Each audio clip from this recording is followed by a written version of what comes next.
வளர்கிறதுக்கு முன்னூற்று ஸ்டேஜ் இருந்தாங்க மைக்ரோகிரீன்ஸ்.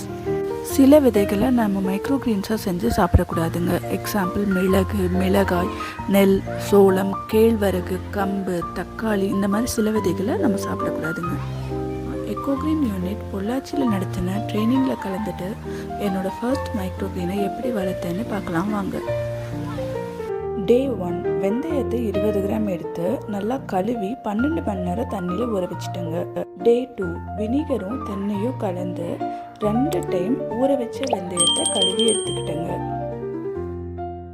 நார்மலாக சாப்பிட்றத விட மைக்ரோக்ரீன் ஸ்டேஜில் சாப்பிட்டோம்னா நம்மளுக்கு 40 மடங்கு சத்து ஜாஸ்தின்னு ரிசர்ச்சில் சொல்லியிருக்காங்க.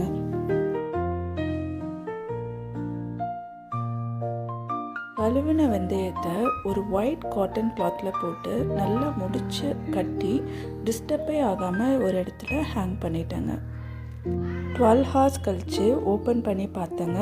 ஆனால் ஸ்ப்ரவுட் ஆகலை. 24 hours கழித்து பார்த்தா எல்லா வெந்தயமும் அழகாக ஸ்ப்ரவுட் ஆயிடுச்சுங்க. அடுத்து கோகோ பிட் மேலே ஆலோவேரா ஜூஸை ஸ்ப்ரெட் பண்ண சொல்லியிருந்தாங்க. அதுக்கு ஆலோவேரா ஜூஸை ரெடி பண்ணுங்க. ஒரு ஆலோவேராவை கட் பண்ணி டிஸ்டர்பே பண்ணாமல் ஒரு 1/2 hour வச்சுட்டேங்க. அப்புறம் அதில் இருக்கிற அந்த எல்லோ கலர் லிக்விட் எல்லாமே வெளியில் வந்துருச்சு. அப்புறம் பைப் வாட்டரில் நல்லா ரன்னிங் வாட்டரில் கழுவுனதுக்கு அப்புறமேட்டு சைடில் எல்லாம் கட் பண்ணி ஸ்பூனில் எல்லா அந்த ஜெல்லெல்லாம் எடுத்துட்டேங்க. அதுக்கப்புறம் தண்ணியில் கலந்து நான் வச்சுட்டேன்.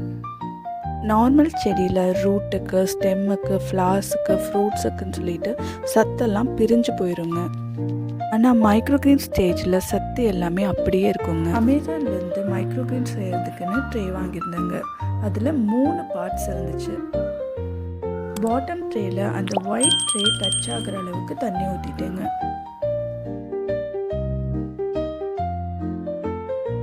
கோகோ பிட்டும் வர்மி கம்போஸ்ட்டும் கலந்து அந்த ஒயிட் கலர் ட்ரேயில் ஃபில் பண்ணிட்டேங்க. ஃபெனுக்ரிக் மைக்ரோக்ரீன் டயபெட்டிக் பேஷண்ட்டுக்கு, கொலஸ்ட்ரால் இருக்கிறவங்களுக்குலாம் ரொம்ப நல்லதுங்க. கலந்து வச்சிருக்கிற ஆலோவேரா ஜூஸை அந்த கோகோ பிட் மேலே ஸ்ப்ரெட் பண்ணி விட்டுட்டேங்க. ஸ்ப்ரவுட்டட் வெந்தயத்தை கோகோ பிட் மேலே லைனாக தூவி விட்டுட்டேங்க. மைக்ரோக்ரீன்ஸ் ரொம்ப சாஃப்டாக இருக்குங்க. அதை நம்ம சமைக்காமல் அப்படியே சாப்பிட்டுக்கலாம். வெந்தய மைக்ரோக்ரீனில் iron, fibre, protein, vitamin A, B, C எல்லாம் நிறையா இருக்குங்க. ட்ரையாக இருக்கிற கோகோ பிட்டை அந்த வெந்தயத்து மேலே 70% க்ளோஸ் ஆகிற அளவுக்கு ஸ்ப்ரெட் பண்ணி விட்டுட்டேங்க. மேலே இருக்கிற மூடி போட்டு க்ளோஸ் பண்ணி ஒரு டார்க்கான பிளேஸில் 3 நாள் டிஸ்டர்ப் பண்ணாமல் வச்சுட்டேங்க. இப்போ டே 6 மூடியை ஓப்பன் பண்ணி பார்க்குறேங்க. அழகாக எல்லா வெந்தயமும் அந்த மூடி டச் பண்ணுற அளவுக்கு வளர்ந்துருந்துச்சுங்க. பார்க்குறக்கே ரொம்ப அழகாக இருந்துச்சு. டே 7 சில லீஃப் பார்த்திங்கன்னா 2 பிரிஞ்சும் சில லீஃப்ஸ் 2 பிரியாமையும் இருந்துச்சுங்க.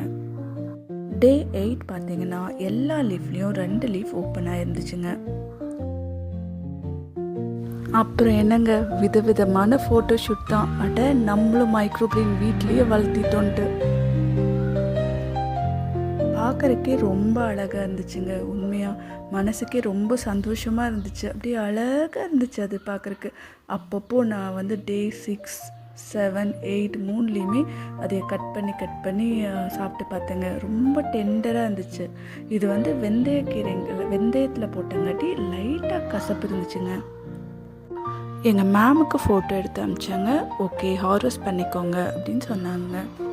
ரொம்ப ஈஸியாகவும் இன்ட்ரெஸ்டாகவும் இருந்துச்சுங்க. நீங்களும் செஞ்சு பாருங்கள். இதுங்க மேபி அது வாஷ் பண்ணதுக்கப்புறம் அந்த கோகோ பிட்டெல்லாம் போனதுக்கப்புறம் 100 grams இருந்திருக்குங்க. Thank you Babu sir and team.